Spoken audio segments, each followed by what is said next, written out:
சாராள் ஏன் நான் நகைக்கவில்லை என்று மறுத்தாள் என்று வேதாமத்திலே படித்து அறிந்து கொள்வோம். ஆதியாகமம் 18ஆம் அதிகாரம் 13ஆம் வசனம். அப்பொழுது கர்த்தர் ஆபிரகாமை நோக்கி, சாராள் நகைத்து, நான் கிழவியாய் இருக்க பிள்ளை பெறுவது மெய்யோ என்று சொல்வானேன்? கர்த்தரால் ஆகாத காரியம் உண்டோ? உற்ப காலத்திட்டத்தில் உன்னிடத்திற்கு திரும்ப வருவேன். அப்பொழுது சாராளுக்கு ஒரு குமாரன் இருப்பான் என்றார். சாராள் பயந்து, நான் நகைக்கவில்லை என்று மறுத்தாள். அதற்கு அவர், இல்லை, நீ நகைத்தாய் என்றார். தேவன் ஒரு வாக்கு பண்ணுகிறார், அதாவது உனக்கு குழந்தை இருக்குன்னு சொல்லி.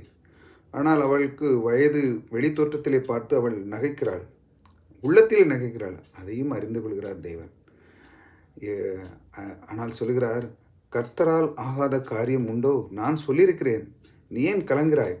இந்த காரியம் உனக்கு நடக்குன்னு நான் உனக்கு வாக்கு பண்ணியிருக்கிறேன். ஆனால் அவர்கள் வெளி தோற்றமாக பார்க்கிறார்கள், அதனால் தான் அவள் நகைக்கிறாள்.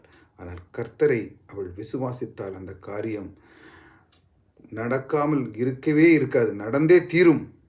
ஏனென்றால் கர்த்தர் வாக்கு பண்ணியிருக்கிறார். இந்த மாதிரி உங்கள் கூட இருக்கிற கர்த்தர், அவர் உங்களுக்கு எல்லா வாக்கு தத்துவங்களை தந்திருக்கிறார். அது நிச்சயமாக நடைபெறும்.